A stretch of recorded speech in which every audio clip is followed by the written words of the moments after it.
Good morning, ladies and gentlemen. Manny here. Welcome back to another video. It's a beautiful morning here in Vienna. The clouds are moving fast. We've got a lot of wind, sunny as well, and surprisingly not that hot. We're still in the 17s or 18s, I think, at around 10 o'clock in the morning. And that's a lot fresher than the days before, where we almost got in the 30s, and that's of course a lot too hot for getting onto the hard bouldering projects and stuff like that.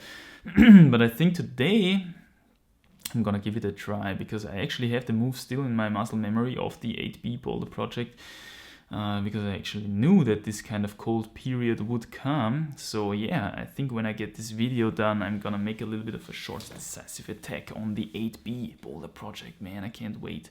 Feeling strong, feeling rested, so let's see how it goes. But anyway, first I want to talk about another subject regarding plateau breaking. I just want to share some thoughts with you, since I recently thought about that topic again, because I talked about how calisthenics actually improved my body strength and stuff, and how I can feel that on the wall. So today I want to talk about something that I would call the unobvious weaknesses. So far we've talked about changing things up, we've talked about making a bigger break, and we've talked about making your progress measurable in this context of breaking a plateau. And these three things are without a doubt very powerful strategies to actually overcoming a plateau, especially in my opinion the making your progress measurable approach, because especially when you're already a quite advanced climber, you're working quite close to your limit already, your genetical or your maximum potential, let's call it like that, then you're gonna struggle a lot with staying at the same max grade for like 1 or 2 years. You know, it seems like you're not making any progress, but in the background, of course, you are progressing usually if you're doing everything right. And if you're making your progress measurable, for example, with weight, hangboard sessions, with a scale and stuff like that, then you can actually track some numbers, and it's gonna give you the assurance that there is some progress, and it's gonna keep you motivated instead of kicking you into depression because you're still struggling with the same max grade for so much time. But anyway, today I want to talk about the unobvious weaknesses, and I think we already, every climber, every single climber already heard about this phrase, you gotta work on your weaknesses. I mean, I can't hear it anymore almost, everybody smashes around this phrase. And I think I did a video in the past as well about this topic. It's called How to Become a Stronger Climber Fast, And it's just quite a strong title and a strong thumbnail, so it's got a shitload of views, of course. And but it's actually not a very good video. I rewatched it, and I basically stated simply that you should work on your weaknesses and consider fear of falling, because a lot of people are actually suffering from fear of falling, and that's it. Work on your weaknesses, So I hope that this video is gonna contain much better and much more information, but still I'm quite sure it's not gonna get a lot of views, not as many views as this video, because the title and the thumbnail are not gonna be this strong. So yeah, that's how YouTube works, The quality of a video, or the view count of a video, I should say, does not necessarily reflect the quality of a video. But anyway, as we know, climbing performance consists of many different factors. We've got finger strength, mental aspects, flexibility, whatnot. I've talked about this before as well. And so it's only natural that some people are going to be better at some things and some other people are going to be better at other things, and vice versa, So it's only natural that we're throwing around this phrase of you gotta work on your weaknesses, because you're only as strong as the weakest thing in the chain. I'm not knowing, I forgot the word here, but I think you get what I'm saying. So today I wanna talk about something that I'd call unobvious weaknesses, because people usually, as you know, I coached a lot of people, so in the meantime, I've coached quite some people, and every time when I encounter a new person for coaching, the first thing I do is I ask the question, what do you think are your weaknesses? What do you think hinders you from taking down harder climbs? And without being aware of it, most people categorize themselves into one of the following two categories. And first of all, we've got here the guy who likes big moves in overhangs on big holds, compression problems, stuff like that. And then on the other hand, we've got the guy who likes technical problems on small crimps, on vertical faces. And the overhang guy usually says, I'm good in overhangs. I think I'm quite bad on small holes. I need more finger strength. The other guy says, you know, I'm quite good on technical problems. I like the small holes. I got a lot of finger strength compared to my peers, but I need more upper body power, you know. So we've got here these two camps, and both of them, the first thing that they think about when it comes to their weaknesses is, of course, the fitness aspects of the other camp, you know. They want to get more finger strength or they want to get more upper body power. But today I want to talk about more unobvious weaknesses, which are, in my experience, have much more impact on the climbing performance of a lot of people. They literally jump to the eye. When you're watching these climbers for the first time, you know, they do all these sophisticated weakness analysis. Yeah, I think I'm quite bad on pinches. I'm quite good on 2 finger pockets. I'm quite good on crimps as well, but bad on slopers. You see, there are much more hidden weaknesses that could make a lot more difference. And the first one of these, I want to talk about these here, so I hope that I can give you some tips for your climbing. The first one here is fear of falling, of course. Well, talked about it before, you gotta get your fall training in, and when you're confident about falling, then you gotta also climb until you fall. On your on-site goes, always go until you fall. Don't look down and say take, you know. That's a mistake that I myself do quite often still, and my fear of falling is not on point at the moment. I want to work on that. I want to get another fall training in because I have the feeling that it hinders me a little bit still.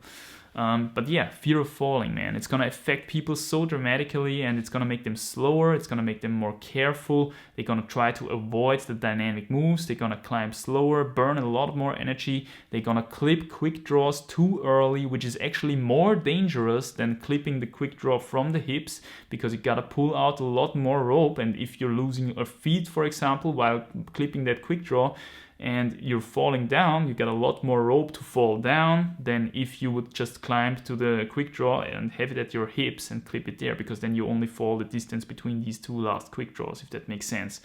Hope you get what I'm saying here, but I think that should be quite obvious. But anyway, so fear of falling.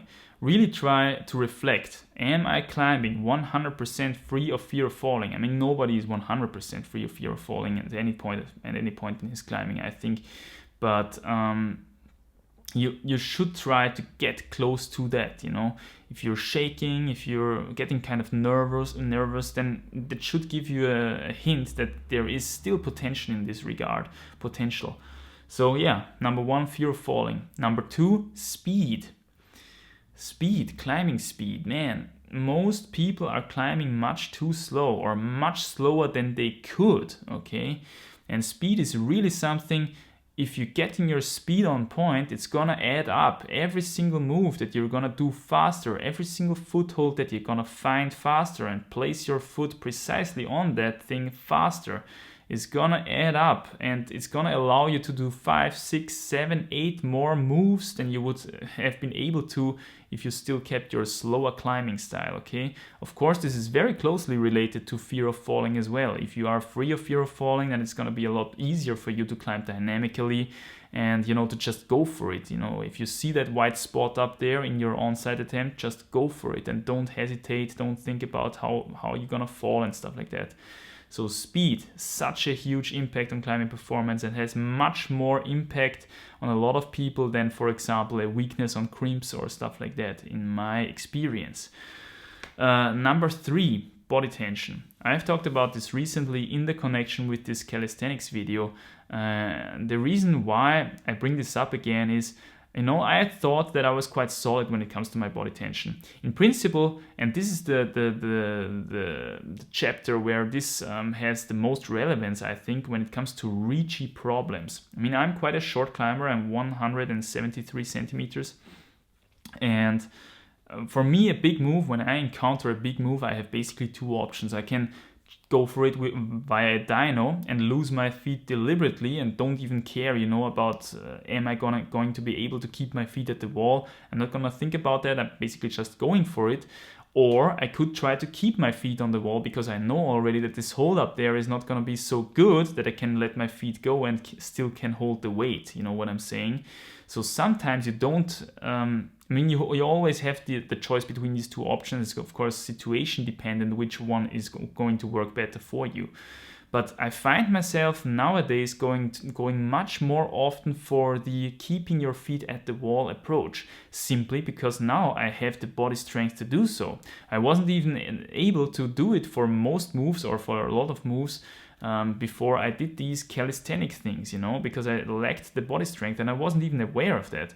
I mean, how do you know when you don't have the comparison, right? So body strength is another one of these hidden weaknesses, these unobvious weaknesses that a lot of people are suffering from, and especially if you're the guy who's losing his feet very often, okay? Most of the people blame it on their shoes, they blame it on their lack of precision when it comes to stepping, and these factors can of course influence that as well, but mostly it's gonna be your body strength. And the proof of that is that still a lot of people climb with extremely shitty shoes, and they have little friction and stuff like that on greasy footholds, but still when they have good body strength, it doesn't really matter if they are climbing on their performance shoe or their performance pair or their much more worn out pair. At least for me that always was the case. If I have the body strength, I'm gonna stick that move with my feet, keep them on the wall, and if I just lack the body strength, I'm gonna let my feet go, and hopefully I can hold it anyways. But of course it's better to have the option, you know, to have more options. So really reflect on that. Is my body strength on point? And if not, then try to incorporate into your routine via a fun way. Of course, calisthenics would be one option here. Number 4 of the not so obvious weaknesses, and here the last one, this is flexibility. Flexibility, man.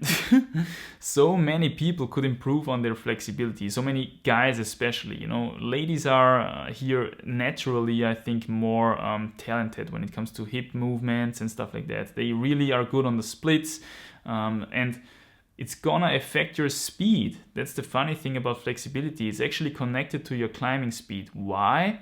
Because if you are very flexible, you're gonna be much quicker and much more precise with your feet. And the reason for that is that every time you have to place a high foot, if you're not flexible, you gotta work against your muscle tension, okay? Your muscle tension in the legs. So your core has to work much more to pull that leg up, and it's gonna shake more, of course, and it's gonna be harder for you to place it precisely on that high foothold. Whereas on the other hand, if you are flexible, it's going to be a lot easier to pull that foot up because there is no resistance in your leg muscles. And it's going to be a lot easier also to place it precisely on that foothold because it's not shaking and stuff like that. All in all, you can save so much time with every single stepping, okay? Every single stepping that you do, and stepping is half of the climbing, you know? Gripping is one half of the climbing and stepping is the other half of the climbing. So there is a lot of time to save here. Being flexible is gonna make you a lot more precise and a lot faster at the same time. You know, it's gonna allow you to climb a lot faster while still staying precise. So that's the role of flexibility here. Really consider getting flexibility into your routine if you think that is one of your weaknesses. I mean, I'm considering myself quite flexible, but I could still improve in that area, definitely. So yeah, if you're not at this point, I still detect differences. When I get more flexible, you know, it's getting even another bit better on the wall, you know. So yeah, definitely consider getting flexibility into your routine every second day, I would say, in front of your training. Get some flexibility done, and you're gonna feel it already in the training right afterwards when you did your flexibility routine, how much more easy and more precise your stepping is going to be. So yeah, that's the unobvious weaknesses. We've got fear of falling, speed, body tension, and flexibility. These jump to the eye much more than a weakness on pinches or on crimps or on 2 finger pockets. You know, what are usually the first things that people are noticing. These things go kind of under the radar, you know.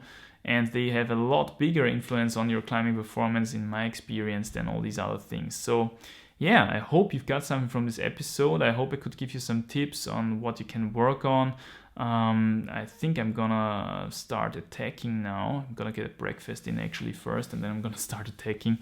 Yeah, drop your opinions and experience, of course. Is of course always interesting to hear what you think. And yeah, I guess I'm gonna see you quite soon in the next episode. I hope you're having a great one. Stay strong, keep crushing. I'll see you soon. Bye.